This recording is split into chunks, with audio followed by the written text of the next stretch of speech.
Is the Hassan Zahid? He's saying something. He said that I want to correct him. جی انہوں نے حسان صاحب آپ جو بات کر رہے ہیں جسٹ لیٹ می کریکٹ، اس سیاہ ستہ باقاعدہ اسٹیبلش ورڈ ہے، یہ میں خود اپنی طرف سے نہیں استعمال کر رہا. You can easily go back to the books and can have a look at it. اس کو سیاہ ستہ کہا جاتا ہے، اور یہ ہا جو ہے یہ دوسرا ہے، ہا نہیں ہے، یہ ہا ہے، ٹھیک ہے. اور سیاہ ستہ ہی اس کا جو پروناؤنسیشن ہے.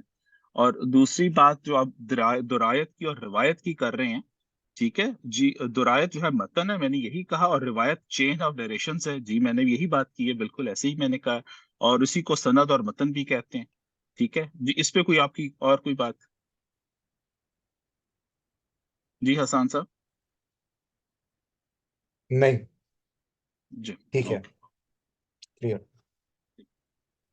اچھا جی، اوکے، جزاک اللہ خیر. ہاں، اور اسی طرح حضرت علی بن ابی طالب بھی تھے، یہ بھی شعر و ادب سے بہت دلچسپی رکھتے تھے. اور اسی طرح سے عبداللہ بن عباس رضی اللہ تعالیٰ عنہ، وہ عربی ادب سے بہت کام لیتے. بلکہ ایک خارجی تھا سردار نافع، ان کے ساتھ وہ باقاعدہ کنورسیشن ہوئی تھی عبداللہ ابن عباس کی، اور انہوں نے 200 کے قریب سوالات کیے تھے. اس موقع پہ کچھ لوگوں نے اس کو ڈرافٹ کیا باقاعدہ، اور ایک کتاب مرتب کی گئی. اس کو امام بخاری نے اس کو ریفر کیا ہوا ہے بہت ساری جگہوں پر. اور جلال الدین سیوطی نے پوری کی پوری کتاب جو ہے وہ اپنی ایک اور کتاب، کتاب الاتقان میں اس کو باقاعدہ، یعنی کہ جو کنورسیشن تھی اس کو محفوظ کیا ہوا ہے. تو یہ والا ٹائم فریم، اس میں یہ چیزیں اس طرح سے ہو رہی تھی. اور امپورٹنٹ پرسپیکٹو اس میں کہنے کا یہ ہے کہ یہ وہ چیزیں ہیں جو انڈائریکٹلی ریلیٹڈ ہے سیرا کے ساتھ، ان تک کو پرزرو کیا جا رہا ہے. اور تو just consider of those direct sources. اسی طرح بلکہ ایک انٹرسٹنگ میں آپ کو واقعہ بھی بتاؤں، حضرت حسان بن ثابت رضی اللہ تعالیٰ عنہ، جو رسول اکرم صلی اللہ علیہ وآلہ وسلم کے شاعر بھی تھے، شاعر دربار بھی انہیں کہتے ہیں، اور بڑی مشہور، وہ آپ نے سنا بھی ہوگا، ان کا کلام بھی ہے ایک بہت فیمس ہے. ایک دفعہ کیا ہوا کہ ایک کچھ عرب کے لوگ آئے اور آ کے حضور اکرم صلی اللہ علیہ وسلم کو چیلنج کیا کہ قرآن میں 3 لفظ آئے، یہ لفظ جو ہے یہ ہمارے محاورے کے مطابق نہیں. تو لفظ وہ کون سے تھے؟ ایک تو تھا کبار، اور دوسرا قسورہ، اور تیسرا تھا عجاب. تو اللہ کے رسول صلی اللہ علیہ وآلہ وسلم نے نا حضرت حسان بن ثابت کو بلایا. وہ آئے، انہوں نے کہا بیٹھو، بیٹھ گئے. اور اس کے بعد بیٹھے تو انہوں نے کہا کھڑے ہو جاؤ، وہ کھڑے ہو گئے. انہوں نے کہا جاؤ، وہ چل پڑے. جانے لگے، انہوں نے کہا کہ رکو، رک گئے. مڑو، مڑ گئے. بیٹھو، بیٹھ گئے. کھڑے ہو جاؤ، کھڑے ہو گئے. جاؤ، چل پڑے. تیسری دفعہ پھر انہیں بلایا واپس، بیٹھو، بیٹھ گئے. کھڑے ہو جاؤ، کھڑے ہو گئے. تو جاؤ، یہ کہا نا، تو حضرت حسان نے الفاظ کہے 3. اب انہیں اس کنورسیشن کا نہیں پتا جو اس سے پہلے ہو چکی ہوئی ہے ان لوگوں، اس وفد کے درمیان جو عرب سے آیا اور حضور اکرم صلی اللہ علیہ وآلہ وسلم کے درمیان، ان 3 الفاظ کے بارے میں. وہ 3 الفاظ کون سے تھے میں دہرا دیتا ہوں، کہ بار، قسورہ اور عجاب. تو وہ کہتے ہیں کہ یا شیخ کے بار، یا کسورت العرب، ھذا شیء عجاب، کہ اے شیخ، کبار کہتے ہیں بہت بڑے کو، کبر سے نہ، کہ اے بہت بڑے شیخ، بہت بڑے بزرگ، بہت بڑے شیخ استاد.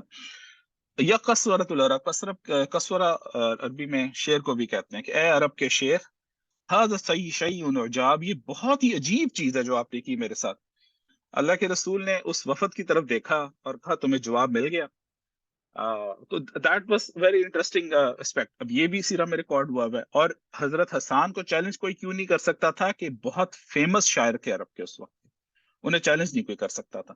تو ادب کا یہ، ان کے جو ادب سے مراد میری لٹریچر، تو عربی ادب کا یہ مقام تھا کہ اس عربی ادب تک کو پرزرو کیا، جس میں حضرت عمر نے کام کیا، حضرت علی بن ابی طالب سے انہوں نے کام کیا، حضرت عبداللہ ابن عباس رضوان اللہ اجمعین، ان سب تمام صحابہ نے کام کیا. اسی طرح سے ان جو ادب کی کتابیں ہیں یہ مختلف دور میں کمپائل ہوتی رہی ہیں. ان میں سے 2 بہت اہم کتابیں، ایک تو ابو الفرج اصفہانی کی کتاب ہے کتاب الاغانی، یہ تقریباً 30 جلدوں میں. اس میں عرب کے تمام وہ جو گویے تھے، جو مسیح پڑھتے تھے یا جو قصیدے پڑھتے تھے، ان سب کا ذکر ہے.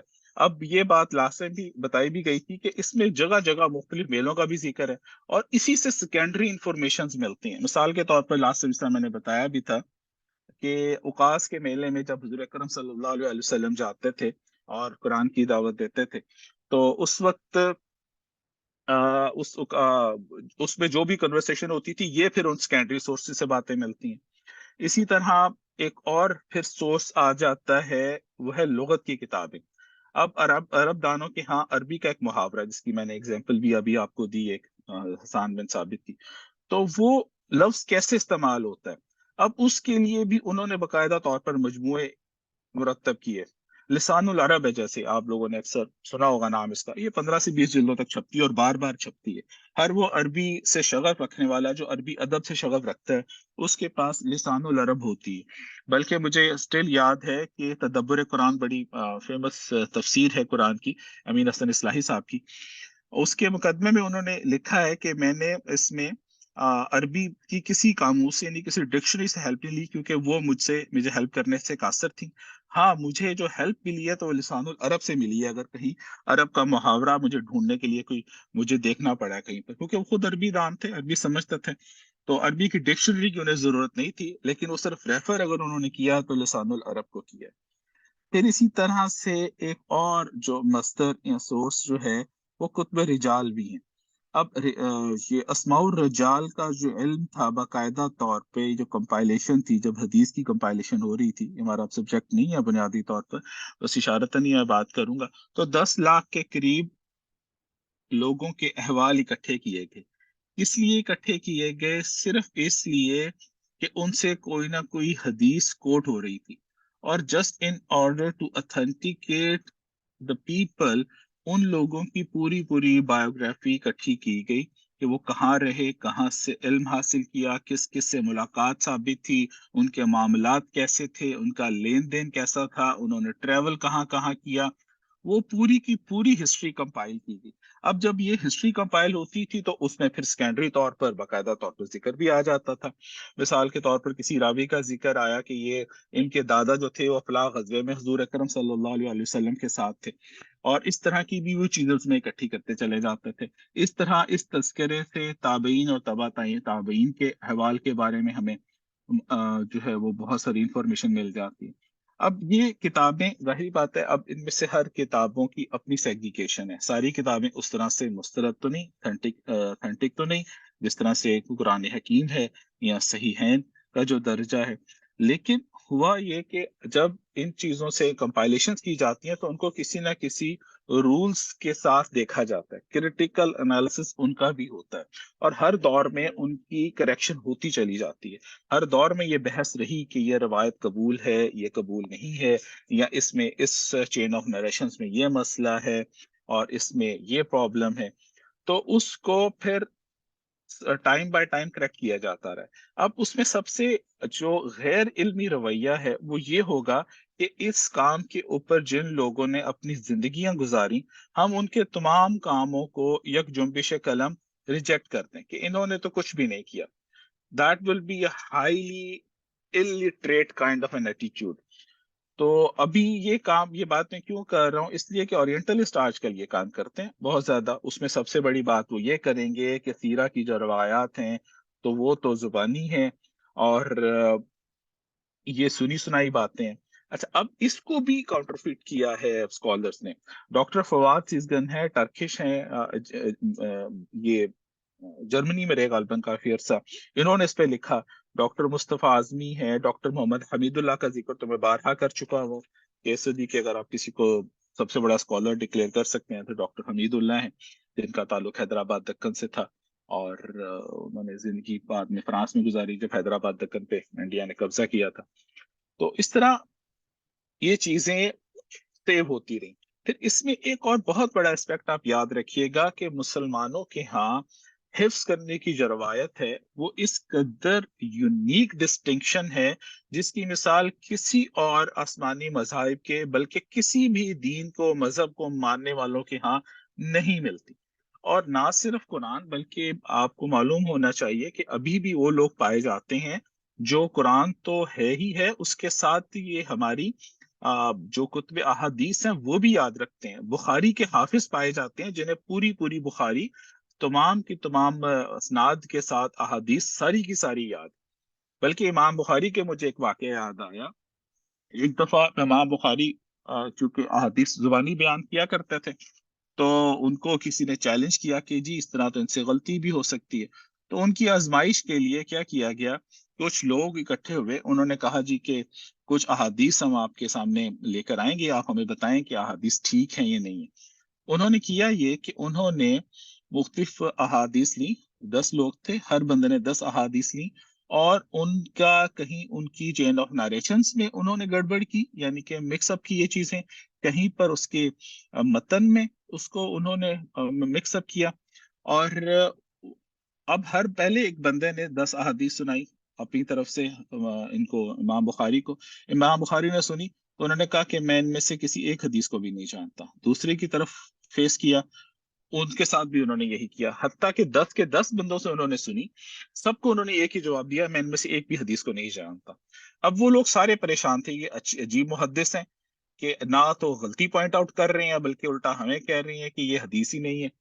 اب امام بخاری نے جب 10 کے 10 مکمل ہو گئے تو انہوں نے پہلے کی طرف رخ کیا، ان سے کہا کہ تم نے مجھے 10 احادیث سنائی، اور اسی ترتیب میں جس میں انہوں نے سنائی تھی، اسی ترتیب میں اسی غلطیوں کے ساتھ انہیں سنائی کہ یہ تم نے سنایا، یہ حدیث یہ غلط ہے، پہلی اس کی کریکشن یہ ہے، دونوں کی، اسناد کی بھی متن کی بھی، دوسری کی یہ، تیسری کی یہ، چوتھی کی یہ. 10 تک پہلے کو، پھر دوسرے کی طرف رخ کیا، اس کو اس کی ایگزیکٹ پہلے وہ 10 غلط سنائی، پھر اس کو وہ 10 کریکٹ کر کے سنائی.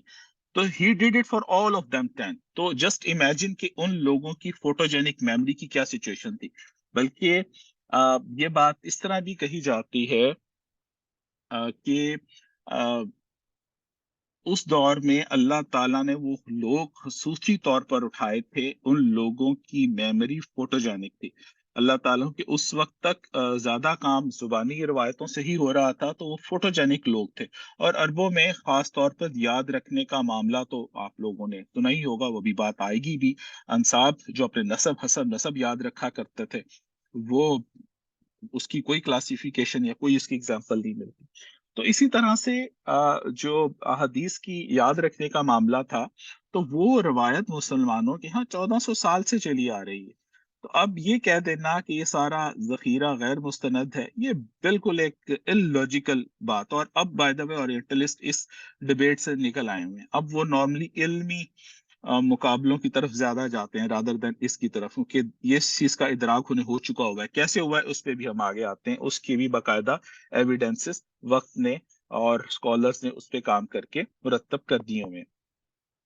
اسی طرح جو واقعات ہیں قرآن میں جو ہم ذکر کر بھی رہے تھے، اس میں ایک اسکالر ہیں لبنان کے، محمد عزت دروزہ. انہوں نے عصر النبی ایک بک لکھی، اور اس میں قرآن میں جتنے بھی سیرت کی طرف جو واقعات کی طرف اشارہ تھا، اس کو انہوں نے پورا کا پورا مرتب کیا. اور اسی طرح کا ایک کام ڈاکٹر لقمان اعظمی، یہ بر صغیر کے تھے، انہوں نے بھی کیا. ان کی تو باقاعدہ قاہرہ یونیورسٹی سے پی ایچ ڈی تھی کہ قرآن میں سیرہ کے کون کون سے واقعات ہیں اور کس کس کرونالوجیکل آرڈر میں وہ آ رہے ہیں. اور خاص طور پہ انہوں کا جو کام تھا وہ مکہ اور مدینہ کے معاشرے کے اوپر تھا. اسی طرح ایک اور بھی ٹاپک اسی میں آتا ہے کہ بعض جگہ کتب حدیث میں اور کتاب سیرہ میں بعض جگہوں پر کنفلکٹ پایا جاتا ہے. کچھ چیزیں ایسی ہوں گی جو صرف حدیث کا موضوع ہیں، کچھ ایسی ہوں گی جو صرف سیرت کا ہے، کچھ ہوں گی جہاں پر دونوں کا موضوع بن جاتا ہے. محدثین کا جو معیار ہے وہ ہم سب کو پتہ ہے کہ وہ بہت اونچا، ایکسٹراڈینری، ایکسیپشنل ہے، بلکہ ایکسٹراڈینری بھی نہیں کہنا چاہیے، ایکسیپشنل ہے. کیونکہ جو کلاسیفیکیشن یا جو رولز متعین کیے ہمارے محدثین نے، وہ اس قدر مشکل تھے کہ اگر ان کے اوپر دنیا کی کسی بھی کتاب کو پرکھا جائے وہ پوری نہیں اتر سکتی. یہ صرف علم حدیث ہی ہے جو اس کے اوپر پورا اترتا ہے. تو اسی طرح اب سوال یہ پیدا ہوتا ہے کہ اگر کوئی ایسا واقعہ جس میں محدثین میں اور سیرت نگاروں میں کوئی اختلاف ہو تو پھر کیا کریں گے؟ دیکھیں، جہاں تک بات ہوگی عقائد کی، احکامات کی، دین کی تعلیمات کی، تو اس میں تو بالاتفاق اہل جو کہ کتب احادیث ہیں اس کو ترجیح دینا ہوگی. لیکن اگر کوئی چیز سیرت کے متعلق ہے جس سے کوئی شرعی یا فقہی یا کوئی ثابت نہیں ہوتا، تو وہاں پر ایک ڈویژن آتی ہے. کچھ کہیں گے کہ یہاں پہ اصحاب سیرت کو ترجیح دینی چاہیے، کچھ کا ہوگا کہ نہیں، یہ پھر بھی اصحاب احادیث کو ہی رہنا چاہیے. اب یہ جو کنفلکٹ ہے، یہ that is some thing very میں آپ کو اس کی اگزامپل بھی ابھی دیتا ہوں. مثال کے طور پر اگر کوئی یہ آ جائے کہ جی یہ غزوہ جو تھا پہلا کون سا ہوا تھا، یہ غزوہ پہلے ہوا تھا، یہ ہوا تھا. اگر کسی حدیث میں اس کی نریشنز میں پایا جا رہا ہے کہ اس کی یہ ٹائم فریم یہ ہے، لیکن جو سیرہ کے اوپر ریسرچ کر رہا ہے اس کی ریسرچ یہ کہہ رہی ہے کہ نہیں اس کا ٹائم فریم یہ نہیں یہ ہونا چاہیے، لیکن اس کے پاس وہ اتھینٹک روایت موجود نہیں ہے، تو اس کو کیسے دیکھیں گے؟ اس کی ایک بڑی کلاسیکل اگزامپل ہے ایک لیلۃ العریس کا ایک واقعہ ہے، لیلۃ التعریس کا. بلکہ تعریس کہتے ہیں عربی زبان میں صبح کی نماز کے بعد سے پہلے، یعنی کہ آدھی رات نکال کر سحری کے وقت، سحری سے پہلے سو جانے کو، جو اکثر ہمارے یہاں کیا بھی جاتا ہے.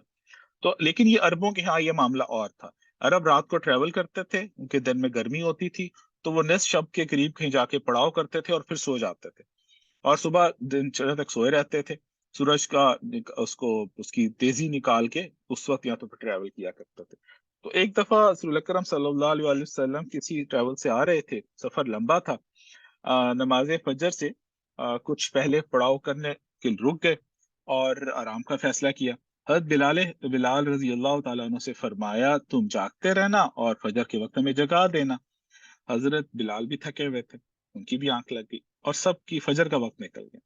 جب سورج کی کرنیں پڑی تو رسول اکرم صلی اللہ علیہ وسلم تو پریشانی سے ان کی آنکھ کھلی، اور بلکہ جو حدیث میں لفظ آتے ہیں وہ ہے ففاضع رسول اللہ صلی اللہ علیہ وسلم، کہ آپ پریشانی اور گھبراہٹ میں اٹھے. پھر بلایا بلال کو، بلال کیا ہوا؟ بڑا خوبصورت جواب دیا، قربان جائیے حضرت بلال، سیدنا بلال، بلکہ میں کہتا ہوں کہ حضرت عمر رضی اللہ تعالیٰ انہوں نے ہمیشہ سیدنا بلال کہا کرتے تھے. تو سیدنا بلال رضی اللہ تعالیٰ عنہ نے جواب دیا کہ یا رسول اللہ، جس رب نے آپ کو سلایا اس نے مجھے بھی سلا دیا. تو اب اس واقعے سے کہ یہ واقعہ ایک دفعہ ہوا یا دو دفعہ ہوا، اب اس کی تفصیلات میں فرق آتا ہے. تو یہاں پر یہ ایک اختلاف کی کلاسیکل اگزامپل دے رہا ہوں کہ جو علماء احادیث اور علماء سیرت میں اختلاف پایا جاتا ہے. تو اب یہ ایک مرتبہ ہوئی، دو مرتبہ ہوئی، کس غزوے سے واپسی کا سفر تھا، اب یہ وہ والی تفصیل ہے جس سے کوئی فرق واقعہ نہیں ہوتا، لیکن یہ ہسٹوریکل ایک ایونٹ ہے جس کو ریکارڈ کرنا. تو یہاں پر آ کے اگر کوئی علمی آرا کے مطابق اگر کوئی اختلاف کرتا بھی ہے تو وہ کسی نہ کسی مستند ریزن کے اوپر ہی کرے گا. اسی طرح جو ہسٹری ہے یہ بھی ایک بہت بڑا ماخذ ہے. اب بات تو سب آئے گی کہ جی عربوں کے ہاں تو کوئی ڈرافٹڈ باقاعدہ ورژن تھوڑی تھا ہسٹری کا، جس طرح سے رومن ہسٹری کمپائل ہوئی ہوئی تھی، یا جس طرح سے گریک ہسٹری کمپائل ہوئی ہوئی تھی. تو یہ بات بنیادی طور پر درست ہے، لیکن جو بات ہم نے پہلے کی کہ جس طرح عربوں میں اپنی اسلاف کی روایات کو محفوظ رکھنے کا رجحان پایا جاتا تھا، وہ تو کہیں اور نہیں تھا، بلکہ عربوں کے ہاں دو ادارے باقاعدہ طور پر موجود تھے. ان میں سے ایک ادارہ جو تھا اس کا نام تھا منافرہ، اور ایک کا نام تھا ایام. جو منافرہ تھا یہ اپوائنٹڈ تھا اس کام میں جب دو قبیلوں میں اختلاف ہو جائے، اور پرٹیکولرلی اختلاف بھی کیسا کہ افضلیت کا، کہ کون افضل ہے. تو یہ قبیلہ، اس کے پاس تمام ہسٹری ریکارڈڈ ہوتی تھی ان قبائل کے اسلاف کی، اور یہ بیٹھ کے ان کا فیصلہ کیا کرتے تھے. تو کہ کس کی خدمات زیادہ تھی اس لحاظ سے پھر اس کی افضلیت کا فیصلہ کیا جاتا تھا. اور یہ حضرت عمر کا تعلق اس خاندان سے تھا. بلکہ انٹرسٹنگلی حضور اکرم صلی اللہ علیہ وآلہ وسلم کے جو چوتھے دادا تھے، یعنی کہ ان کی گرینڈ پیرنٹس میں جو چوتھی پیڑھی تھی، حضرت عبد مناف، ان کا جب انتقال ہوا تو ان کے دو بیٹے تھے، ہاشم اور عبد شمس. ان دونوں کے درمیان اختلاف ہو گیا کہ اب قریش کی سرداری کس کے پاس جائے گی، مکہ کا سردار اب کون ہوگا. اب یہ اختلاف بڑھ گیا. جب اختلاف بڑھا تو یہ پھر مقدمہ لے کے جایا گیا منافرہ کے پاس، اور اس موقع پر حضرت عمر فاروق کے دادا تھے، انہوں نے موقف سنا دونوں کا، اور اس کے بعد انہوں نے حضرت جناب ہاشم کے حق میں فیصلہ دیا، کیونکہ سرداری کے حقدار جناب ہاشم ہیں فور ریزن کہ ان کے خدمات زیادہ ہیں. اب یہ خدمات زیادہ ہونے کا فیصلہ انہوں نے جن معلومات کی بنیاد پر کیا وہ ہسٹوریکل ایویڈنسز تھے. تو عربوں کے ہاں ہسٹوریکل ایویڈنسز سٹور کرنے کا باقاعدہ ادارہ پایا جاتا تھا. ہاں وہ روایات سینہ بہ سینہ منتقل ہوتی تھی. اسی طرح ایک اور ادارہ تھا ایام کے نام سے. یہ کیا کیا کرتے تھے، یہ جتنے بھی وہ جنگی کارنامے، ان کی جتنی بھی کیونکہ اس وقت عربوں کے آپ کو پتہ نا سینس آف پرائڈ صرف ایک چیز میں تھی، وہ ان کی جنگی مہمات تھیں کہ کون کتنا بریو ہے، کس کے کتنے بڑے کارنامے ہیں۔ اس کے اوپر وہ ایام کے نام سے تھا، وہ ادارہ تھا، اس کو وہ پریزرو کرتا تھا۔ ایام العرب اس پہ کتابیں بھی ہیں، بلکہ ایک ایجپشین اسکالر تھے، انہوں نے کوئی اچھی خاصی بڑی اس میں جو ہے وہ انہوں نے کتاب مرتب کی تھی، جس میں کوئی 50-60 کے قریب ان کے ہاں وارز ناٹ بیٹلز کا ذکر ہے۔ اور وہ آپ نے سنی ہوگی یوم بعاث، وجار، دی وقار، بڑی بڑی جنگیں تھیں، یہ کنٹینیوسلی چلتی تھیں، یعنی کہ کوئی ایک بیٹل نہیں تھی، سیریز آف بیٹلز ہو رہی ہوتی تھیں۔ تو اس کو وہ جمع کیا کرتے تھے، اور ان کے یہاں نسل در نسل روایت بھی تھی اس کو جمع کرنے کی بھی، اور اس لیے بھی تھی کہ وہ ایک دوسرے کو غیرت دلاتے تھے اور اپنے بچوں میں اس شوق کو وہ ہمیشہ تازہ رکھا کرتے تھے۔ پھر اسی طرح ایک اور چیز جو انصاب کا جس کا ذکر بھی آیا اس کے بارے میں، اب یہ چیزیں ان کے ہاں اس قدر پائی جاتی تھی، بلکہ انٹرسٹنگلی یہ تو ابھی بھی پاکستان میں بھی خاص طور پر آ، جو ہمارے وہ برادری جو سید حضرات ہیں ان میں باقاعدہ میں نے دیکھا ہے کہ ان کے انصاب ابھی بھی موجود ہیں، وہ اس کا باقاعدہ حساب رکھتے ہیں۔ بلکہ خاص طور پہ وہ جو بخاری حضرات ہیں، جو آپ میں سے اگر کوئی ہو اس کو معلوم بھی ہوگا، اس کا باقاعدہ طور پر ریکارڈ مرتب کیا جاتا ہے، اور ابھی بھی ان کے پاس موجود ہیں۔ بلکہ شہر ذہن میں نہیں آ رہا جہاں پر یہ ان کے رجسٹرز ہیں سارے کے سارے، آئی ہیو بین دیئر، بالکل ذہن سے نکل گیا، اسکپ کر گیا میرے، ملتان سے آگے ہے، بہاولپور سے سائڈ پر پنجنت کے پاس کر کے شہر ہے، ذہن سے اس کا نام اسکپ ہو رہا ہے۔ ان کے یہاں باقاعدہ وہاں سے وہاں پر مرتب ہوتے ہیں ریکارڈ یہ، بلکہ میرے ایک جاننے والے ہیں مجھے وہ بتا رہے تھے کہ ان کو ان کا سال میں ایک دفعہ فون آتا ہے وہاں سے، صرف یہ پوچھنے کے لیے کہ ان کے خاندان میں کون سا اضافہ ہوا ہے، ان کے بچوں کے ہاں اگر کوئی فردر اولاد ہوئی ہے تو اس کو ریکارڈ کیا جاتا ہے۔ تو اس کا کام تو ابھی بھی، یعنی کہ یہ جو علم الانصاب ہے، یہ تو ابھی بھی روایت اس کی ابھی بھی چل رہی ہے۔ اور بلکہ جن لوگوں نے لکھا اس میں تو حضور اکرم صلی اللہ علیہ وسلم کے خاندان کے بھی افراد تھے، جو بعد میں کہہ لیں کہ حضرت علی اور اس سے حضرت اکرم صلی اللہ علیہ وسلم کی بیٹیوں سے آگے جو نسل چلی، انہوں نے بھی لکھا ہے اس میں۔ اور جو لوگ جنہوں نے قدیم ترین تاریخ مرتب کی ہے اس میں ایک خلیفہ بن خیاط ہیں، یہ بہت کریڈیبل ہسٹورین مشہور ہیں، اور امام بخاری کے اساتذہ میں شامل ہیں۔ تو اسی طرح اور بھی لوگ تھے، امام ابن جریر طبری نے بھی لکھا، یعقوبی اور مسعودی، ان دونوں نے بھی لکھا۔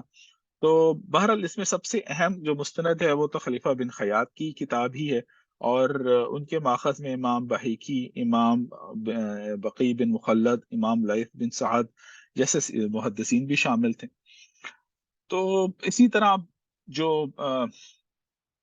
کیا کہتے ہیں کہ اب اچھا اب اس میں کوشچن ہے کہ جی اب اس میں تو شک کرتے ہیں، اب اس میں سب سے بڑا شک لاسٹ ہماری کچھ گفتگوؤں میں آ بھی چکا ہوا ہے، وہ کیا جاتا ہے جیسے آ، حضرت اسحاق اور حضرت اسماعیل رضی علیہ السلام ان کے بارے میں، کہ عیسائیوں سوری جیوز کے ہاں یہ عقیدہ پایا جاتا ہے کہ حضرت ابراہیم نے حضرت اسحاق کی قربانی دی تھی، جبکہ ہمیں معلوم ہے کہ حضرت اسماعیل کی قربانی دینے کی دی گئی تھی، یعنی کہ کوشش کی گئی تھی حضرت ابراہیم نے جو دی تھی۔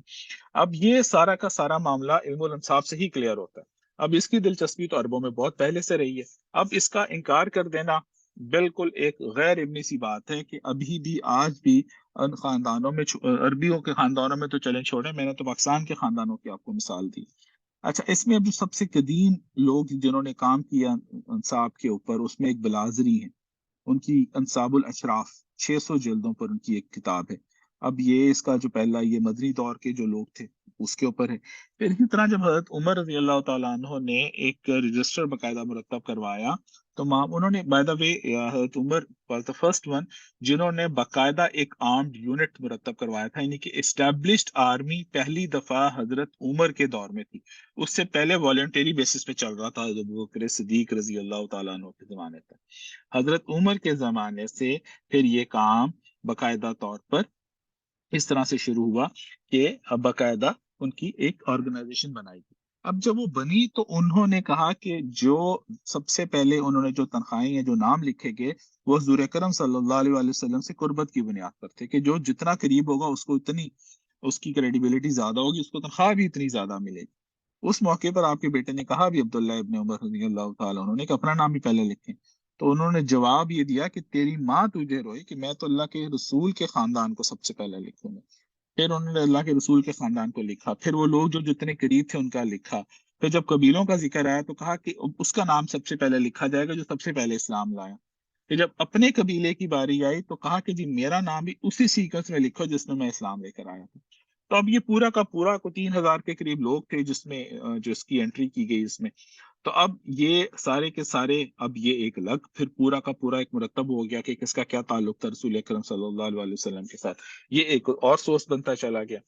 اب یہ جو کام سیرت نگاروں نے کیا جیسے، تو اسی طرح سے ہی جو علم الانصاب کے جو ماننے والے تھے انہوں نے کیا. تو اب اس میں بھی یہ بھی ایک سیکنڈری سورسز ہیں کہ اب ان سیکنڈری سورسز سے انفارمیشنز ملتی ہیں ساری کی ساری.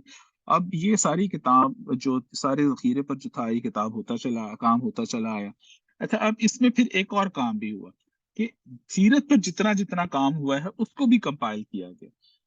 تو ابن ندیم تھے انہوں نے سب سے پہلے کام کیا، اور اسی طرح سے ایک اور ڈاکٹر صلاح الدین منجد ہیں، ان کی یہ کتاب ہے بہت ضخیم، 12 انہوں نے چیپٹرز اس میں قائم کیے ہیں، اور اس میں انہوں نے کافی ساری بکس ہیں جن کی نشاندہی کی ہے جو کہ پرنٹڈ ورژنز بھی ہیں اور نان پرنٹڈ بھی ہیں. نان پرنٹڈ سے مراد وہ بھی کہ جن کا ذکر موجود ہے اور وہ ابھی ہے نہیں، اور وہ بھی کہ جو پرنٹ میں نہیں ہے لیکن ان کی اوریجنل اسکرپچرز کہیں نہ کہیں اسکرپٹس ان کے کہیں نہ کہیں موجود ہیں.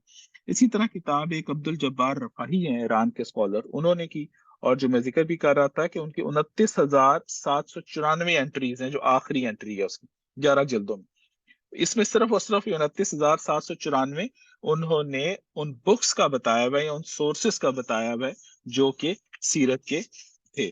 تو یہ تو گفتگو تھی صرف ہمارے اس چیپٹر کی جو ہم ڈسکس کر رہے تھے سیرہ کا، لیکن اس سے زیادہ اہم کہ اب سیرہ کی ابتدا کیسے ہوئی، سیرہ کے آغاز میں کن کن شخصیات نے حصہ لیا اس کی تدوین میں، اس کو اتھینٹیکیٹ کرنے میں کس مرحلے سے گزارا. تو یہ کچھ تقریباً اس کو 7 کے قریب مراحل میں آپ تقسیم کر سکتے ہیں. اب اس میں سب سے پہلا جو ہدف تھا وہ تو تھا کہ انفارمیشنز کا ڈیٹا، بیسیکلی کہ ڈیٹا لیک کیسے بنائی جائے، کس طرح سے ڈیٹا اکٹھا کیا جائے اور کس طرح سے اس کو پریزرو کیا جائے. اب یہ جو کام تھا یہ بنیادی طور پر تو شروع ہو چکا تھا رسول اکرم صلی اللہ علیہ وسلم کے اس ٹائم فریم میں.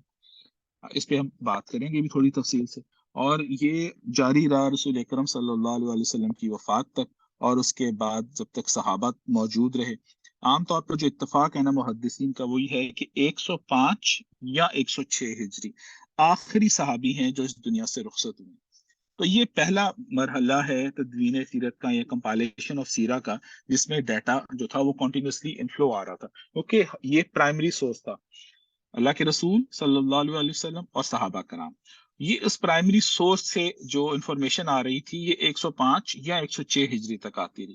اب اس کے بعد دوسرا مرحلہ شروع ہوا جس کو ہم کہہ سکتے ہیں کہ یہ جو ہمارے سامنے صحابہ کرام سے جو انفارمیشن آئیں اس کے بعد وہ تابعین اور تبع تابعین، یہ دوسرا ٹائم فریم.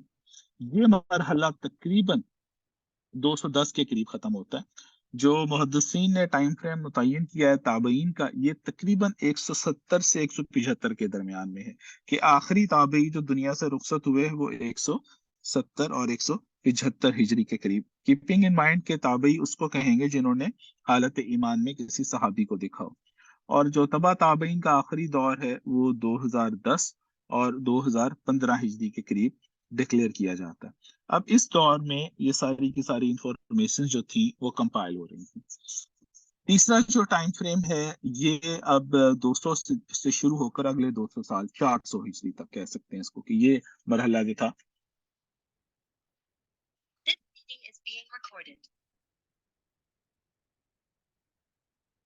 جی سفیان کوئی مسئلہ ہوا تھا؟ جی عامر بھائی آپ کی اسکرین چلی گئی ہے، آپ کا لیپ ٹاپ جی ڈسکنیکٹ ہوا ہے میرے خیال میں. چلیں میں نے شیئر کر دیا دوبارہ سے. ٹھیک ہے جی ویزیبل ہے. تو چوتھا مرحلہ وہ 400 ہجری سے شروع ہوتا ہے، اس کو اگلا ہم کہہ سکتے ہیں کہ 200 سال فردر آگے. اب اس میں وہ کمپائلیشنز ہو رہی ہیں، چیزوں کی اتھینٹیکیٹ کیا جا رہا ہے، ان کا سروے ہو رہا ہے، مختلف اسکیٹرڈ انفارمیشن جو ہے اس کو اکٹھا کیا چلا جا رہا ہے. اب پانچواں جو ٹائم فریم ہے اس کو ہم کہہ سکتے ہیں کہ یہ 600 سے لے کر تقریباً 800. اب یہ ڈائیورسیفیکیشن کا زمانہ ہے. اس میں سیرت کے مختلف پہلو جو اس کا ہم نے پچھلے اس میں ذکر بھی کیا تھا وہ سامنے آ رہے ہیں. اور اسی طرح سے مدینہ منورہ اور مکہ مکرمہ کے بارے میں صحابہ کے الگ الگ طبقات اور مجموعوں پر اسی دور میں کام ہوا. جو سیرت کے بارے میں جتنی معلومات جزیات اہل علم کے پاس تھیں، محدثین کے، سیرت نگاروں کے پاس، ان کو ایک ایک کر کے کاٹ چھانٹ کر الگ کیا گیا. چھٹا جو تھا اس میں اب کہہ سکتے ہیں کہ یہ ماڈرن ٹائم فریم ہے جو 1280 کے لگ بھگ تقریباً شروع ہوتا ہے. اس پر اب ایک نیا کام شروع ہوا کہ مغربی دانشوروں نے اس کے اوپر کوشچن اٹھانا شروع کیے. اب یہاں تک تو جب سیرت نگار یا محدثین یا جو بھی اسکالرس کام کر رہے تھے وہ یونی ڈائمینشنل تھا کہ اس کے اوپر کوئی کرٹیسزم نہیں تھا. مسلمان اس افق کے بلا شرکت غیر مالک تھے جو کہ افق کے علمی کہلاتا تھا. اب یہاں پر چونکہ اب ویسٹ سے آنا شروع ہوئے اعتراضات تو اس کو اب دیکھنے کا اینگل بدل گیا. پہلے تو اگین وہ ہم کہہ لیں نا کہ ایک بائسڈ اپروچ تھی. اب تھوڑا سا انہیں جب کریٹیکلی تھنک کرنا پڑا اور ایک نئی ڈائمینشن سامنے آئی کہ اعتراضات اٹھائے گئے، اب کوشچنز اٹھائے گئے، اب ان کوشچنز کا آنسرز دینے کے لیے نئے طریقے سے ریسرچ کرنا پڑی. تو اب یہ والا ٹائم فریم اس میں شروع ہوا. اور اس کے بعد پھر اب ایک وہ ہمارا ٹائم ہے جسے ہم دور حاضر کہتے ہیں. اب دور حاضر یا زمانہ موجود، اب اس میں پھر آگے ایک مستقبل کا ٹائم فریم آ جائے گا. ٹھیک ہے، اب یہ اس کو ہم رفلی کہہ سکتے ہیں کہ یہ وہ وقت ہے مختلف جس میں کہ سیرہ کے مختلف ادوار جو ہیں سیرت نگاروں نے متعین کیے ہیں. اب اس ہر ٹائم فریم میں کوئی ڈیٹا کمپائلیشن کا ہے، کوئی ڈیٹا ویریفیکیشن کا ہے، کوئی سنتھسس کا ہے، کوئی ری سنتھسس کا ہے. اس کے بعد کوئی کلاسیفیکیشن چینج ہو رہی ہیں، پھر ڈائیورسیفیکیشن ہو رہی ہے، پھر اس کے بعد اورینٹلسٹ کا ٹائم فریم آ جاتا ہے. تو یہ مختلف اس کے فریمز ہیں جس میں مختلف سیرہ پہ کام ہوتا رہا. اب ایک اور چیز تھی عرب میں جو اس کا ذکر بھی آیا، ایام العرب کہتے ہیں جس طرح کی، اس میں وہ ہر کوئی اپنے اپنے آباء و اجداد کے کارنامے جس طرح ہم نے ذکر بھی کیا وہ اس کو محفوظ رکھتے تھے. اس میں اگر پہلا لیکچر یاد ہو تو دو میجر قبائل کی کیٹیگری ہے، ربیہ اور مزری، ان کا ذکر کیا گیا تھا. اب ان کے بڑے مشہور ہیں. اب یہ جو قبیلہ اپنی جو جتنی بھی تفصیلات جو تھا وہ محفوظ رکھتا تھا، تو اسی طرح ان کی شکست اور ناکامیاں بھی محفوظ رکھی جاتی تھی. اس دور میں جو شاعر تھے وہ آج کے دور کے میڈیا پرسنز کا کام کرتے تھے. وہ ان تمام کے تمام واقعات کو ڈرافٹ کیا کرتے تھے. اور اسی طرح وہ روایت چونکہ عربوں کے ہاں موجود تھی، چل رہی تھی، اسی روایت کو صحابہ نے زندہ رکھا. اور وہ جو ایام العرب ان کے زمانہ جاہلیت کے جس طرح سے وہ ان چیزوں کو ڈرافٹ کیا کرتے تھے، صحابہ کرام نے اس کو ہم کہہ سکتے ہیں کہ ایام النبی صلی اللہ علیہ وسلم سمجھ کے ڈرافٹ کیا، ان کو محفوظ رکھا. ان تمام صحابہ نے جو قصائد لکھے، جو سیرت نگاروں نے محفوظ رکھے، اور حسان بن ثابت نے کافی کچھ کام کیا، عبداللہ ابن رواح جو تھے انہوں نے کام کیا، طفیل بن عمر دوسی رضی اللہ تعالیٰ تھے، مشہور شاعر تھے، حضرت کعب بن مالک تھے. اب انہوں نے اس کے اوپر کام کیا. اسی طرح وہ شعراء بھی جو رسول اکرم صلی اللہ علیہ وسلم کی مخالفت کرتے تھے، پہلے جب اسلام لائے تو انہوں نے اپنا جو کام تھا وہ ریورس کر لیا. حضرت کعب بن ظہیر تھے، بڑے ان کا جو مشہور قصیدہ تھا، قصیدہ بانت سعاد. اور اسی طرح سے ایک اور تھے ابو سفیان بن الحارث. یہ وہ ابو سفیان نہیں ہے جنہیں ہم جانتے ہیں، یہ دوسرے ہیں.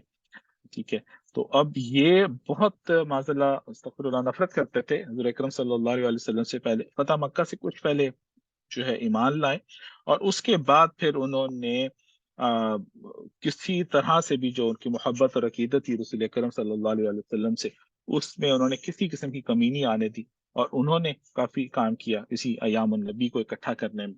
اب یہ ٹرم ایام النبی اہل علم کے ہاں پائی نہیں جاتی، یہ صرف ہم ایام العرب کے اس کی مترادف کے طور پہ لے کر آ رہے ہیں.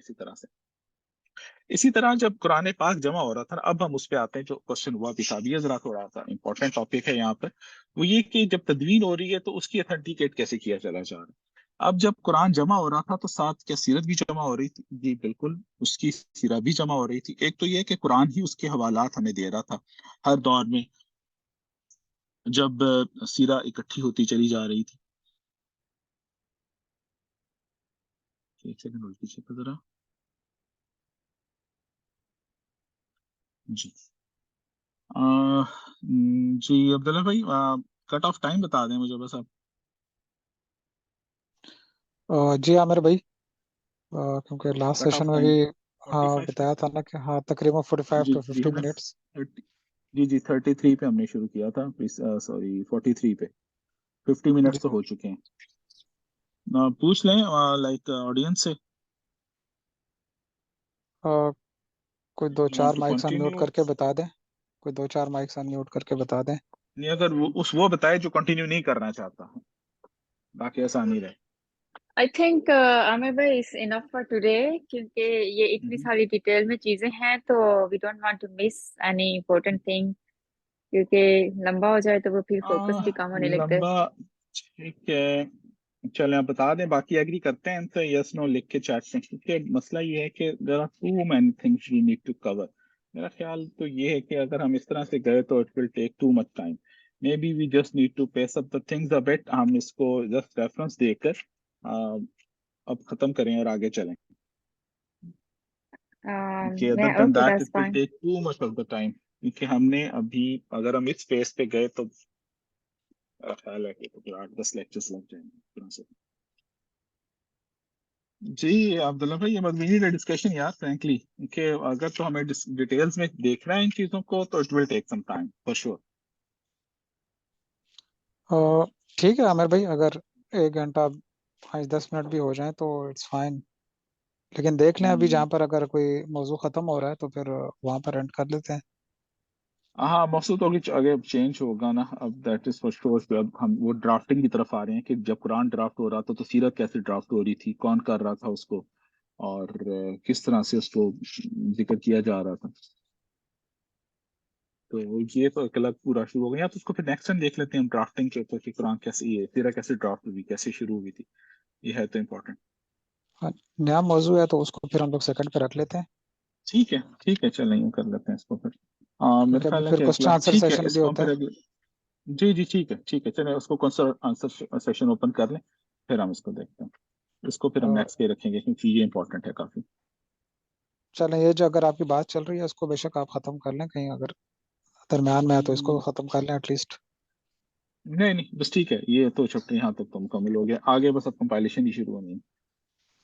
کیونکہ اصل میں ٹیکنیکل جو ڈیٹیلز ہیں نا تو وہ پھر ضروری بھی ہیں ریسرچرز کے لیے نا، موسٹلی پھر ریسرچ کرنے والے ہیں حضرات، تو وہ پھر یہ کہ ایٹ لیسٹ ان کو بھی آسانی ہوتی جائے. جی ٹھیک ہے ٹھیک ہے ٹھیک ہے جی بالکل ٹھیک صفوان جی بھائی، ٹھیک ہے. So I think we should open now for question answer. جی بالکل صحیح ہے.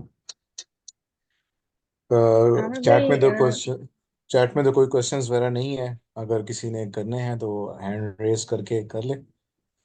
تو جی میرا نثار. ایک سوال ہے. جیسے بھی ہم نے ٹاپک پڑھا مصادر سیرت، تو اس میں ہم کافی فلو میں جا رہے تھے، میں نے کچھ چیزیں نوٹ کرنے کی کوشش کیا but I missed something, so جی جی جی کچھ میں جی نہیں کر سکی.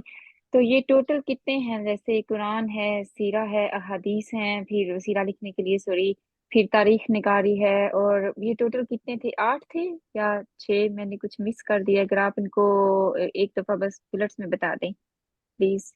جی میں بلٹس میں آپ کو بتا دیتا ہوں. اس میں سب سے پہلے تو میں نے آپ کو بتایا اس طرح قرآن تھا، اور پھر اس کے بعد احادیث تھی، اور اس کے بعد جو دیکھ لو ہسٹری. کتب یہ جو سیرہ اور مغازی تیسرا. چوتھا وہ احادیث کے مجموعے جو بہت اونچی نوعیت کے نہیں ہیں، سیکنڈری سورسز آف حدیث. پانچواں کتب تاریخ. چھٹا کتب ادب. اور ساتواں کتاب لغت. آٹھواں کتاب رجال. ٹھیک ہے جی، یہ ہیں 8 بنیادی طور پر. چوتھا کون سا کتب بتایا تاریخ تھا کیا آپ نے؟ بتایا میں نے؟ سوری، چوتھا والا کون سا تھا؟ جی جی جی، وہ احادیث کی کتابیں جو صحائف ستہ میں نہیں ہے، ادر دن دیٹ. جی thank you very much.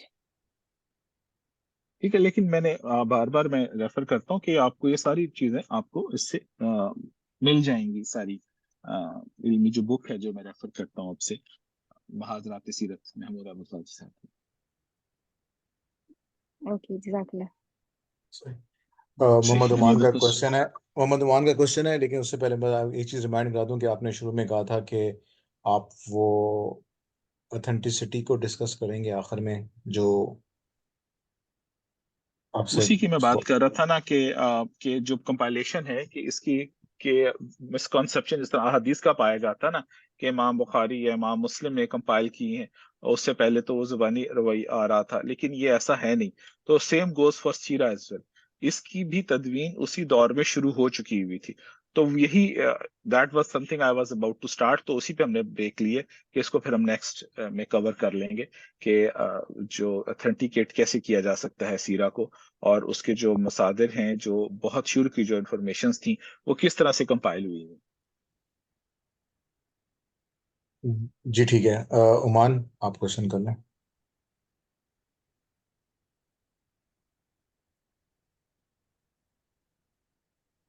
Muhammad Oman unmute, آپ انمیوٹ کر سکتے ہیں. اوہ سوری، ہاں جی پلیز. السلام علیکم ورحمۃ اللہ. وعلیکم السلام ورحمۃ اللہ وبرکاتہ. اچھا عامر بھائی، میرا کوشچن یہ ہے کہ وہ جیسے سیرہ کی کتاب پہ آپ نے مولانا شبلی نعمانی کی جو کتاب ہے اس کے بارے میں آپ نے کہا کہ جب انہوں نے وہ کتاب لکھی تو اس کتاب میں انہوں نے سیرہ کا ایک پہلو جو کہ غزوات پہ مشتمل تھا اس کو ڈیفینسو مینر میں جو ہے وہ لکھا ہے، اور اس کی وجہ آپ نے یہ بتائی کہ وہ that was the time of British rule and اس کی وجہ سے اور برٹش کے انفلوئنس کی وجہ سے. ٹھیک ہو گیا یہاں تک. پھر آپ نے یہ بھی کہا کہ سید سلمان ندوی نے جو ہے ہی واز آلسو اکمپنینگ ہم ان دیٹ سیرہ، تو انہوں نے بعد میں آبجیکٹ بھی کیا تھا کہ میرا اس سے اختلاف ہے، میں مختلف رائے رکھتا ہوں.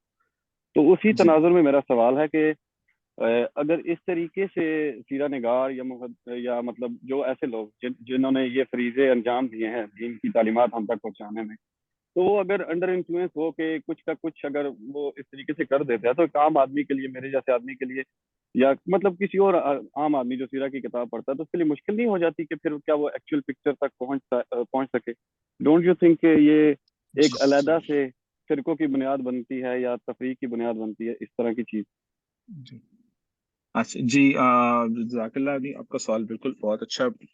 دیکھیں اس میں نا ایک بات تو آپ یہ دیکھیے گا کہ اگر ایسا کوئی کسی کی طرف سے اگر کچھ صحف ہوا بھی ہے نا، تو اللہ تعالیٰ نے ایسے لوگ بھی اٹھائے ہیں جنہوں نے ان کو دور کیا ہے. آپ کے سوال میں ہی اس کا جواب موجود بھی ہے کہ ابھی جو پرنٹڈ ملتی ہے یہ کتاب سیرت النبی، میرے ہاتھ میں مل کے ہے بھی صحیح بھی، نکال اٹھا بھی لی تھی میں نے، تو اس میں آپ اسی کے اندر ہی یہ چیزیں جو ہے وہ ریکٹیفائی ہو چکی ہیں. اور بلکہ اس کے اوپر جو فردر کام ہوا اس میں ایون سارے کے سارے سورسز بھی دیے گئے ہوئے ہیں کہ کیا چیز کہاں سے لی گئی ہے. اگر کوئی ریفرنس بخاری کا ہے تو اس کو بھی انہوں نے کوٹ کیا ہے، کوئی اگر سیرہ کی کوئی بک کا ہے اس کو بھی انہوں نے کوٹ کیا ہے، کوئی پرائمری سیرہ کا ہے اس کو بھی کوٹ کیا ہوا ہے، کوئی تبری کا ہے اس کو بھی کوٹ کیا ہے، حدیث کی بک کا ہے اس کو بھی کوٹ انہوں نے کیا ہوا. تو یہ اس کا جواب بھی اسی کے ساتھ ساتھ ملتا ہے. مثال کے طور پر اگر ابھی کوئی یہ بک پڑھے گا تو اس کو یہ رائے بھی ساتھ ہی مل جائے گی. ٹھیک ہے. اور ہیونگ سیڈ دیٹ آپ کا کیا خیال ہے کہ یہ رائے رکھنے والے لوگ ابھی موجود نہیں ہیں کیا؟ Just a question. کون سی رائے کی بات کر رہے ہیں عامر بھائی؟ میرے جیسی یہ رائے جو یا غزوات ڈیفینسو تھے، یہ رائے تو ابھی بھی کچھ لوگ رکھتے ہیں. بہت زیادہ ہیں، ابھی بھی بہت ہیں. تو مجھے تو یہ لگتا ہے کہ شاید انہی سے انسپائر نہ ہوتے ہوں، انہی کو رول ماڈل نہ رکھتے ہوں. نہیں ایسا نہیں ہے، ناٹ نیسسرلی. ایک علمی رائے ہے، اس کی پھر جو ڈیفینڈ کرنے والے لوگ ہیں وہ بھی پھر علمی نوعیت کی بحث ہی کرتے ہیں، اس کو علمی طور پر ہی ریجیکٹ کیا جاتا ہے. تو یہی تو ایک خوبصورتی بھی ہے نا، اگر آپ اس کو اس اینگل پہ دیکھیں کہ اللہ تعالیٰ نے اس کو اس طرح پرزرو رکھا کہ سوال اٹھتے ہیں اور اس کے جواب بھی دیے جاتے ہیں. تو یہی تو ایک علم کی خوبصورتی ہے کہ ہمارے ہاں ہم نے کسی چیز کو بھی بائسڈ اپروچ سے نہیں دیکھا ہوا، جس نے جو رائے رکھی اس نے اس کو بیان کیا ہے. ٹھیک ہے، لیکن اس کو کنٹراڈکٹ کرنے والے لوگ بھی موجود ہیں. اور آج تو خیر اس کے اوپر بڑی بہت سیر حاصل گفتگو ہو چکی ہوئی ہے اور بڑے کلیئر کٹ آنسرز ہیں. بلکہ میں آپ کو ایگزامپل بھی آپ کو دیتا ہوں. ایک بڑے مشہور جو ادھر کے تھے انڈیا کے، بہت ہو گئے اب، نام مجھے مولانا نہیں آ وحید رہا، الدین. وہ کافی وحید الدین صاحب، جی بالکل سوری، وحید الدین صاحب آپ کو پتا ہوگا کہ اعلان بہت زیادہ غزوات کے تو ساری جو ڈیفینسو وارز تھیں بڑا اس کو کلیم کرتا تھا. تو ایک کانفرنس کروائی تھی انہوں نے ڈاکٹر اسرار صاحب نے لاہور میں، قرآن کانفرنس، اس میں ان کو بھی مدعو کیا تھا.